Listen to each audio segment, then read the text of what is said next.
back. Thank you so much for staying with Lookup TV. The hashtag is Lookup News. Nancy Nelima here, and it's about time for us to have our evening conversation. Tonight we are talking about the state of the nation, from the war on corruption, of course, to the arrest of the 9 SSU officers and to the appointment of the 51 principal secretaries by President William Ruto. We're just talking about what is the situation like in the country and what are these Kenyans in studio saying. We have on the farthest end Elkanah Mogaka, who is a constitutional lawyer, and right next to me Timothy Mwenda, an advocate of the High Court. Welcome, gentlemen. Thank you for and you guys look very serious in your suits. Are you from court or something? It is our daily day dressing. This is every day. We're burning the midnight oil. I think this is the only way to handle the situations in the country. Indeed. Like face them looking like this. Yes. Okay. Okay, so let's begin our conversation from what just happened today. I know that Kenya Kwanza government, the president has been heard severally, just waging the war on corruption. And today, Atwoli Kotu Secretary General Murathe, among 6 others who are under investigations, under probe over 250 million land saga. So I'll start with you, Timothy. The critics who are saying that the president had said he would not revenge, and that is exactly what he is doing. So do you think the government is fighting corruption or just on a revenge mission? I think what the legal system is doing, the criminal justice system is doing, it is not a revenge. Right. It is the law as it is, where you have been suspected to have stolen funds. I think you should face the law, and it is high time we stop politicizing each and every issue that is taken or that is under investigation. Let us give our organizations that are in charge of the criminal justice system time to handle them professionally. Yes. Right. Elkanah, I'd like to pick your thoughts on the same, because the Kenya Kwanza government, looking at Deputy President Rigathi Gachagua, whose graft case is still in court, but the charges have been dropped. There's a lot concerning that case, being that some officers were coerced into, putting those charges on him. So this is where we are coming from. That is the current conversation in the country. So when the EACC then summons these names that I've just mentioned, Atwoli, Jirongo, Murathe, Marende, among others, on the same issues, what do you think is a conversation in the streets? Are we asking the conversation in the streets, or are we discussing whether or not this is a justice system that is now operational? Both, because you see, impression, again, comes to play. The court of public opinion will never be a fair justice system. If we were to ask the streets to judge what is happening, there will always be those who will cry foul immediately when their loyalists or loyalists of the previous regime are put to task. And the justice system, on the other hand, now that it has been unshackled, released to do its job, will now look critically at issues that were known but not being acted upon. The charges that are being brought are not coming out of the blue. The queries and questions and investigations into that land had been ongoing. They had been done. The media had done several exposes on them. Every time the investigation seemed to be hampered by either politicization, either the power of those who were in office at the time, or whatever else was going on. Now that the officers of the DCI were given full budgets and full reign to do whatever they saw fit, you're seeing now a transition from coercive charges, like a coercive sort of name-picking and power-picking, those who are not in government or those who are in government, and you're now seeing the justice system operating from the police level, charging the right people for the right crimes, without hesitating or without waiting for the president's approval. Right, but we're also looking at the DPP, Nuruddin Haji, and his character has again come under questioning because he has dropped so many graft cases that, of course, there were allegations of being under pressure from bosses. But then, since this is the public prosecutor, what faith would people have in a prosecutor who puts on charges and then withdraws them, and so many of them? Yes, Elkanah. I am not exactly a loyalist of Nuruddin Haji. We have put him time and time again to task about cases, including how it is that court orders were being granted and we were keeping Miguna out of the country irrespective of those orders being given, how several of the people who are being taken to court in the previous regime seemed more or less one way or another to be allied to the Kenya Kwanza team, and it seemed more of a concerted effort in the previous regime, and it was more politicized then, and it might be him either one trying to now that he has been unshackled, correct all the wrongs of the previous regime, or it is him trying to clear all the traffic of issues that he has on his back before he is kicked out of office. Either way, one way or another, this is a very senior public position, and if the transition of government shows that one, he was doing this before the previous regime, and now he's doing the other way, it is possible that there needs to be a change of guard at the DPP's office. Right. And that might be coming as the appointments keep rolling on. Okay. What are your thoughts, Timothy? My thoughts on that is that you see, the office of the DPP is a constitutional office. He is mandated by the law. And when you go to court, when you prosecute cases before to court, you produce evidence in comparison to the law. So I think he's very smart, because during the previous regime of the previous government, he was under pressure to take some cases to court, whether there is no tangible evidence, whether there is no sufficient evidence, and he's just told, you just go to court. And when they go to court, you usually see these delaying tactics that the prosecutors are used to, and it has been a very, very, very big challenge for us in the justice sector. And I applaud the way that the DPP Haj is taking up now, because this is now professionalism. You're not supposed to take a case whereby you see that surely here there is no tangible evidence, and this is why we usually see a lot of cases, criminal cases, being dismissed, being struck out, right, because accused are being acquitted, because there is no tangible evidence before the courts. But now how should the public then trust the Director of Public Prosecutions? Because it could be that in the next government, then he says he was pressured again to drop these charges. The good thing is that the office of the DPP is a team that has professionals within it. These are advocates. Without even considering them DPP, first they are advocates. We as advocates are bound by the Advocates Act. We are bound by the law. So there is a way that he's supposed to act.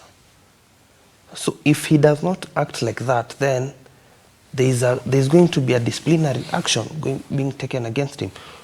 Let me take you back. Do you remember some time back there were petitions for him to be removed from office? What happened after the petitions? We need to go and look into that. So that now, I think when he saw those petitions, he started working, because we've been seeing, even I applaud the courts. The courts nowadays, they do not allow adjournments of criminal cases. It's either you proceed or withdraw the case. So I think now that way the public has been able to build trust in our court system. Remember, in the court system, we do not have only the DPP. We have the magistrates, we also have we advocates, and we also have witnesses. These witnesses, remember, they are the public. Right. Yes, thank you. Okay, and now let's ease into the 9 SSU officers who have been arraigned in court and they're trying to get bond. Elkanah, this is President William Ruto. Remember, the 2 Indian nationals as well as their driver were abducted, and up to now no one really knows their fate. Allegations of murder at their Badeas forest and so on. And there's in many people's eyes is a personal mission for the president, because there were people who were coming to aid his election at the time, his campaigns at the time. But there was something interesting that Azimio leader Raila Odinga did say today, and he said that people have disappeared before. They are not the first and they are not the last. So, and they're Indian nationals who disappeared in the country. But this is something that happens in Kenya. It is not the first and it's not the last. So do you think then the president is giving this too much prominence, more prominence than it actually deserves? When you look at this issue, it is, first of all, the issue of election interference. Second of all, it is a team of police officers who are appearing, as these stories come out, to be acting way above their pay grade, outside of the law, and above the law even. So when you see that in the previous 10, 15 years, you've never heard of DCI or officers in any station or level being held to account, there is a history of injustice. And the most recent one and the most prominent one might be this, but it is opening a gateway so that any other DCI officers from Nairobi and from around the country who have been misbehaving will shape up and get back to the business that brought them there. And if they have ghosts that are in their, and skeletons in their closet that we need to know about, this is showing that the DCI internal affairs or unit inside the police, the Ethics and Anti-Corruption Commission, and other check marks, including the IPOA, which is also supposed to check on police, is being given its mandate. Do your jobs. It has been, as you're saying, the order of the day that people can disappear, including foreign nationals. And we understand our president will have to account to the presidents of those states when people are coming here under tourism or under business or under any other facility to do their jobs, that they can disappear and no one is held to account. Police investigations will not go through. No one is charged in court. No one is arrested. You need people held to account. And if there were no suspects from the time those guys have disappeared to now, it is now the people who are charged with arresting those people who are to answer, because it seems that it's going to be interference, not from the killings themselves, but from the process of finding out who committed those killings. Right. Yes. Okay, and the implication of former DCI boss George Kinoti has been said to be convenient since he's not in office. Just what are your thoughts on that? My thoughts are any public officer, while he is on duty, he is obligated under the law. The other thing is there is what we call immunity in office. There are some things that I don't think it is right in law for the DPP to prosecute unless he went outside his mandate. We need to look at what is the National Police Service Act. What does it say about the director of criminal investigations? What is he supposed to do? If he did contrary to the act, then they can pursue. But if he did according to the law, then I think he did it as per the law. Right. And such cases of extrajudicial killings, they're not new in the country. And so just going back, there seems to be like what happens in very many governments. And as the, I know it's a matter in court. You keep saying we can't talk about it, but for the purpose of this conversation, the 9 SSU officers did say that they're sacrificial lambs. So could these now uncover the mess that is in the police service?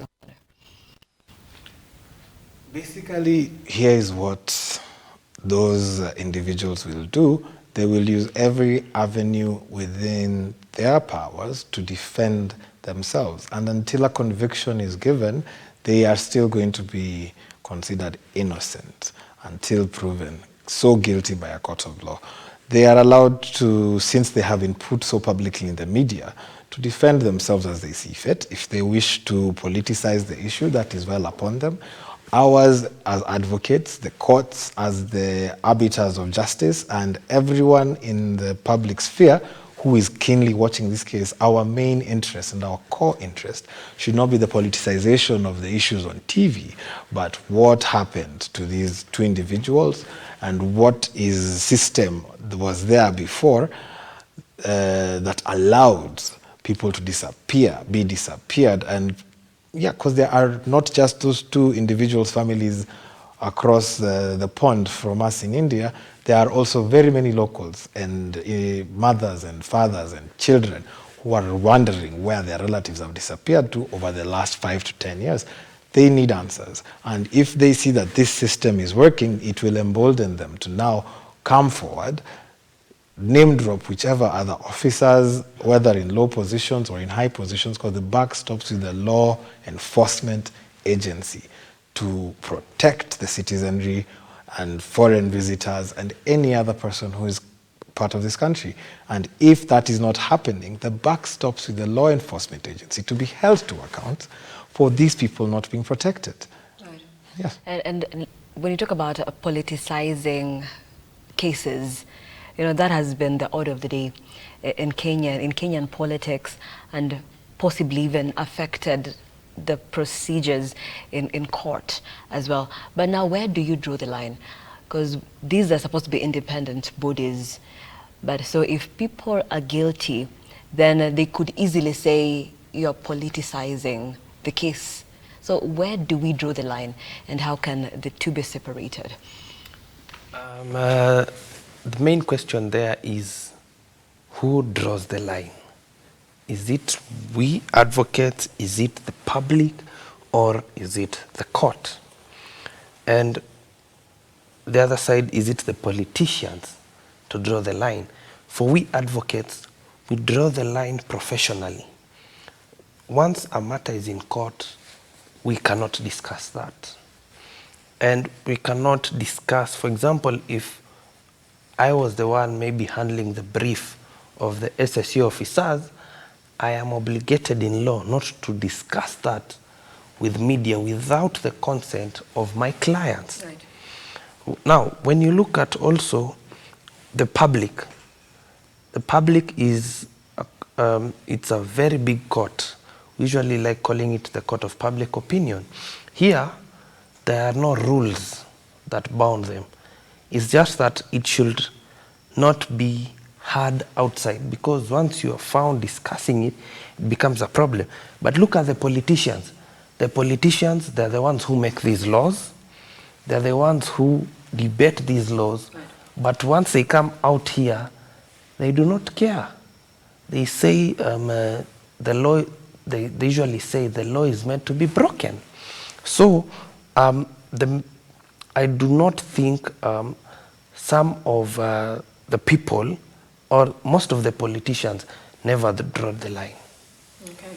Okay, do you have thoughts on that? Because I want us to now talk about the principal secretary's appointments. I think the less said by advocates about a matter in court, the better. We should still consider these are individuals with families who are possibly guilty, possibly innocent. So until the court has pronounced on those issues, let us allow evidence to be tabled before that court. Let the whole of the story unravel to the point that everyone understands exactly what happened. After that, when a conviction is given, go crazy. online. And I know that the courts have blamed, in some instances, the media. And because the media is fast right there just to report on these cases. But you see, we also have a role because the public has to know what is happening as well. So do you maybe want to say we should be more informed, or how should we be reporting court cases? There is a difference between reporting an issue and romanticizing an issue when you're in the public sphere. And everyone wants to sell newspapers and everyone wants to get the biggest ratings on TV. So it gets a bit confusing sometimes for the judges when they see a story with a very suggestive title at the top, or with the storyline leading to a biased opinion on one side or the other. Reporting should be as neutral as possible. Whether a crime has been committed, report on the crime, but not on the accused persons.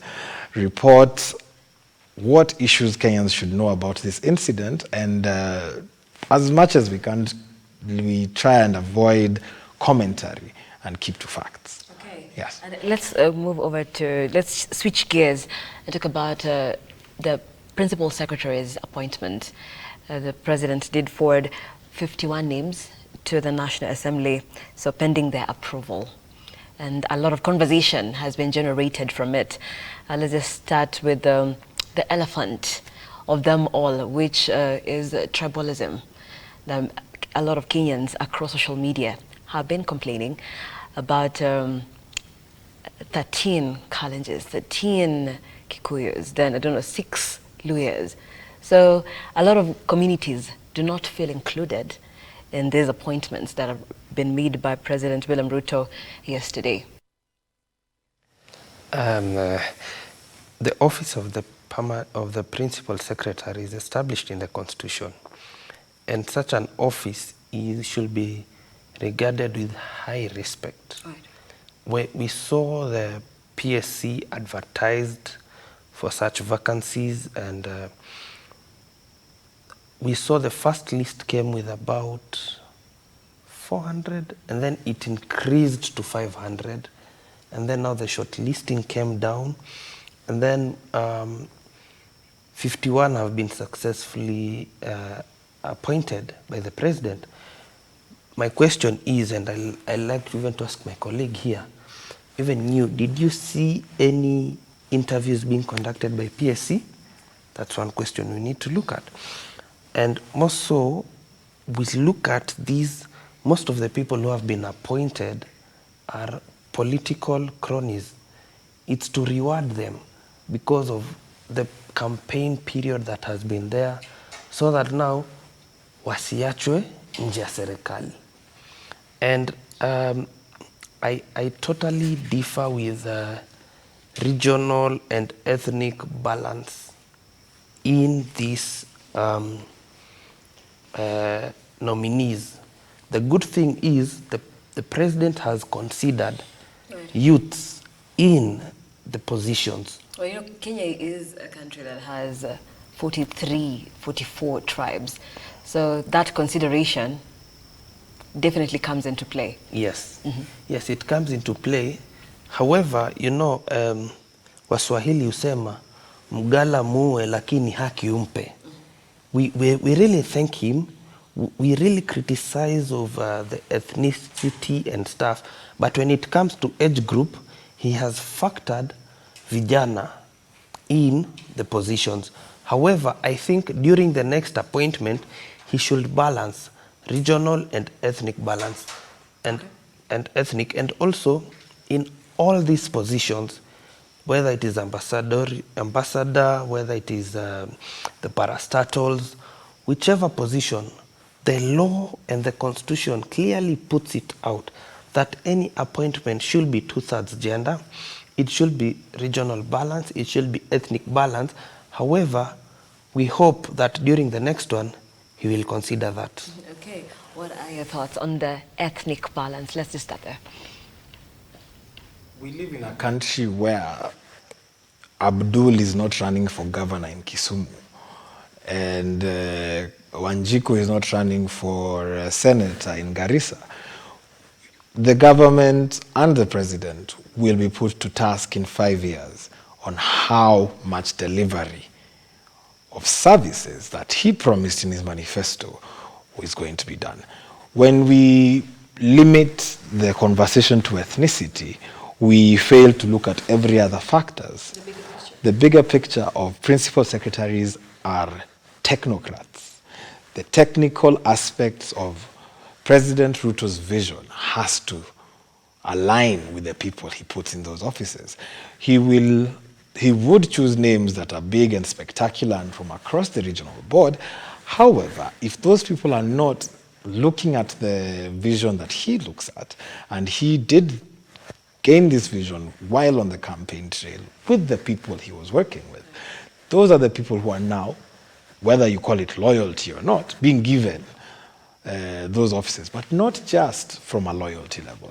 There has to be qualifications in these people, because if the principal secretary, who will lay the groundwork of the vision given by the cabinet secretary, laid down to the cabinet secretary from the president, this is the office, the principal secretary's office, is the day-to-day grindwork of how that vision is going to be delivered.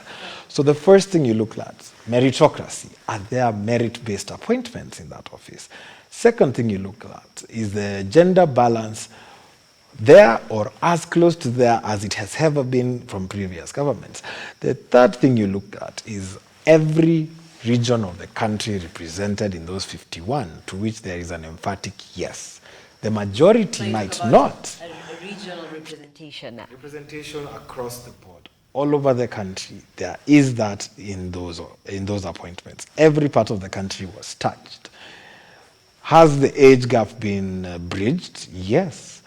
People under 40 are more than they have ever been in those offices. So a holistic look at it will give you, and as a matter of fact, when you look at the ethnicity, you less find that it is Kikuyu Kalenjin, but it is regional in terms of Rift Valley and in terms of Western. And you need to look at the populations of these places. And you need to look at the... More about representation? There is a lot of representation here. Kenya is not so much a tribal union anymore, because we tribes used to be on party lines first, then they used to be on regional block voting lines, but you see Meru's governorship is under threat from an independent who came in with her own ideas, and that county chose an independent where the president and one who considered the presidency, considered the competition, her Right Honorable Raila, both lost. There is a gap to be bridged, yes. Yeah, because but if Kenyans can sit down and say that there are 13 Kalenjins here and there are 13 Kikuyus here, there are 6 Luyas, then it means... They might not all come from his county. Are these his clanmates? Are these his tribe mates? Are these his cousins? They are not. We have 44 tribes in this country. Nixon Korir is from Langata in Nairobi. He is not a brother in arms. And you did mention something about the gender balance. And in the appointments, then there are, from the 51, there are 40 male and 11 female principal secretaries that have been nominated by President William Ruto. Yet again, the Kenya Kwanza did promise that representation of women is going to be up to like 50%. So it falls short. What are your thoughts? You know, with politics is it's a different game. Kuna kusema na kuna kutenda. Those are two different things. And in terms of gender balance, they have fallen short of that, because 11 compared to 51, that's not a 2/3 gender. I can even ask my colleague here to take that brief and challenge the constitutionality of the appointment, because it is not 2/3. It is not sufficient of 2/3 gender rule. And then the other thing we need to look at is these positions, the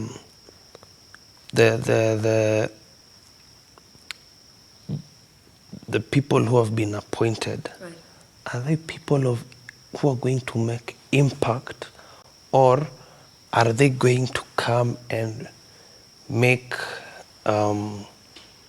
politics like the way we used to see with the previous regime of, I wouldn't like to mention the super PS of how it used to be.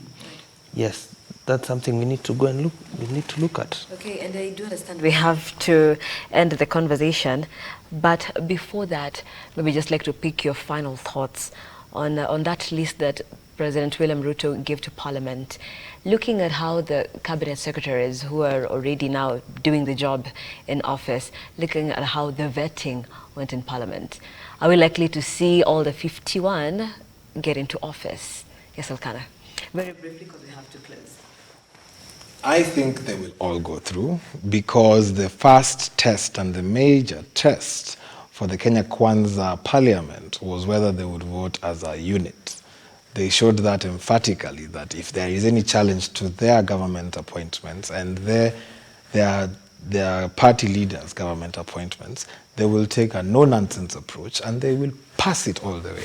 Along the vetting process, what is important for all of us is to understand and get to know these people, so that when it comes down the road that this or that or the other principal secretary falls short, we will have gotten their CVs, their experiences, their their skeletons in their closet and everything else, so that we can now put the government to task. Because this is the government's choice, we will give them their choice. Our biggest concern should not be who is going into that office. Our biggest concern as Kenyans is they are going to be service delivery by the technocrats who are being put. The delivery. Delivery. Okay. It could be 100 Kikuyus in one office, and if they deliver a regionally balanced agenda from the beachfront of Diani to the coastal other lake point of Kisumu, and everyone is seen to be catered for, you will now give more trust to that government than the politicizing of who is coming into office before they even get a chance to sit. Okay, thank you. And Timothy, your final thoughts? My final thoughts on these appointments is, will they deliver? We as Kenyans are very expectant. We have 5 years. We have started counting our pregnancy. Within these 5 years, we are expecting this government to deliver. And the major work of, the PS is the think tank of the ministry. And I think it was very wise for the president. In some ministries, he chose technocrats, people with the know-how of how to do this work. Right.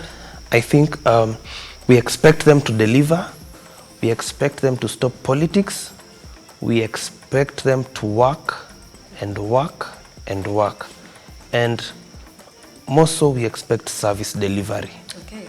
And I will be calling you right back when they deliver or not.